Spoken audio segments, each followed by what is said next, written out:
আসসালামু আলাইকুম প্রিয় শিক্ষার্থী, হিসাব বিজ্ঞান প্রথম পত্রের ব্যাংক সমন্বয় বিবরণীর কিছু গুরুত্বপূর্ণ টপিক আলোচনা করব, যেগুলো সিকিউ এবং এমসিকিউ এর জন্য খুবই গুরুত্বপূর্ণ।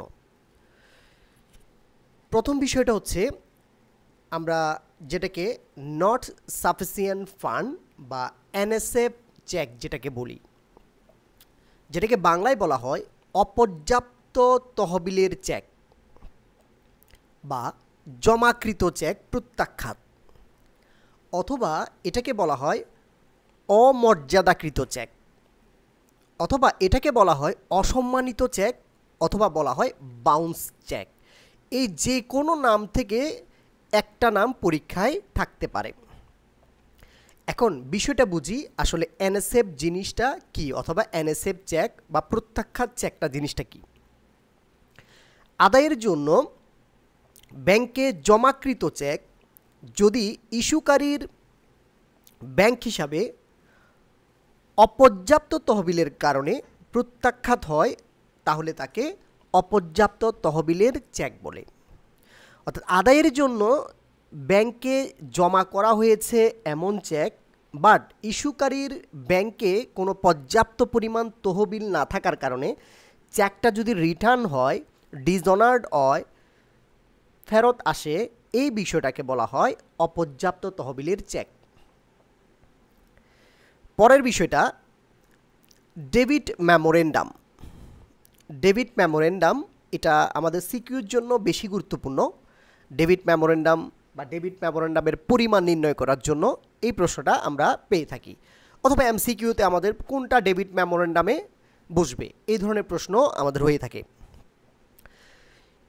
ডেবিট মেমোরেন্ডাম হচ্ছে, এটাকে আমরা সংক্ষেপে বলি ডেবিট মেমো। সংক্ষেপে এটাকে বলা হয় ডেবিট মেমো। এটাকে আমরা সংক্ষেপে ডেবিট মেমো, ডেবিট স্মারক, ডেবিট বিবরণী অথবা ডেবিট মেমোরেন্ডাম। বিষয়টা হচ্ছে, যে সকল হিসাবগুলোর কারণে বা দফাগুলোর কারণে পাসবইয়ের ব্যাংক জমার পরিমাণ হ্রাস পাবে, পাসবইয়ের ব্যাংক জমার পরিমাণ হ্রাস পাবে, সে সকল হিসাবগুলোই মূলত ডেবিট মেমোরেন্ডামে বসে। ওকে, কোন কোন আইটেমগুলো ডেবিট মেমোরেন্ডাম হতে পারে? যেমন ব্যাংক কর্তৃক ধার্যকৃত চার্জ, যেটা পাসবইয়ের ব্যাংক জমাটা কমিয়ে দিচ্ছে। ব্যাংক জমাতিরিক্তের সুদ, ব্যাংক কর্তৃক প্রদেয় হিসাব, ব্যাংক কর্তৃক প্রদেয় হিসাবকে পরিশোধ, এটা হবে ব্যাংক কর্তৃক প্রদেয় হিসাবকে পরিশোধ, অথবা প্রদেয় বিল ব্যাংক কর্তৃক পরিশোধ, অথবা লেখা থাকতে পারে অপর্যাপ্ত তহবিলের চেক, চেক ছাপানো বা প্রিন্টিং খরচ। এই সকল বিষয়গুলো মূলত পাসবইয়ের ব্যাংক জমাটা হ্রাস করে থাকে, এগুলো ডেবিট মেমোরেন্ডামে বসাতে হবে। এরপরে বিষয়টা হচ্ছে ক্রেডিট মেমোরেন্ডাম। ক্রেডিট মেমোরেন্ডামকে আমরা বলতে পারি ক্রেডিট মেমো, এটাকে বলা যায় ক্রেডিট মেমো, ক্রেডিট স্মারক, ক্রেডিট বিবরণী অথবা ক্রেডিট মেমোরেন্ডাম। যে সকল দফাগুলোর কারণে পাসবইয়ের ব্যাংক জমা বৃদ্ধি পাবে, অর্থাৎ যে সকল হিসাবগুলোর কারণে পাসবইয়ের পাশে ব্যাংকের পরিমাণ বৃদ্ধি করবে, এমন হিসাবগুলোই মূলত ক্রেডিট মেমোরেন্ডামে বসে থাকে। যেমন ব্যাংক জমার সুদ, যেটার কারণে আমার পাসবইয়ের ব্যাংক জমাটা বৃদ্ধি পাবে।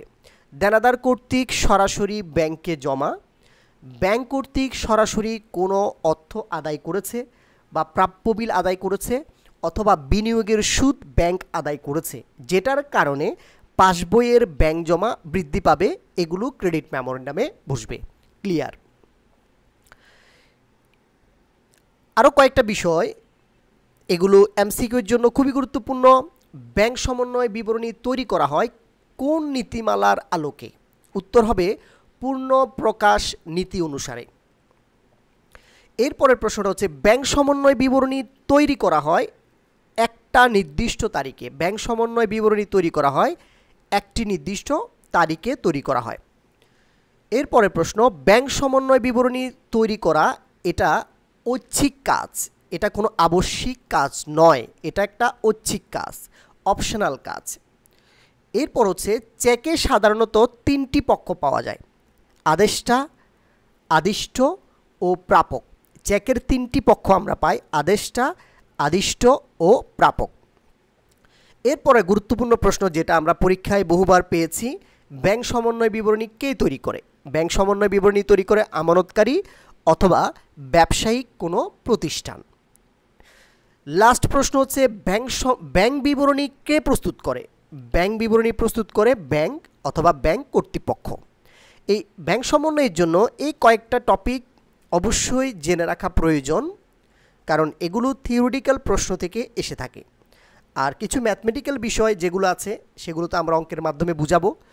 এই বিষয়গুলো অবশ্যই আমরা জেনে যাব। কেমন? ধন্যবাদ সাথে থাকার জন্য। আসসালামু আলাইকুম।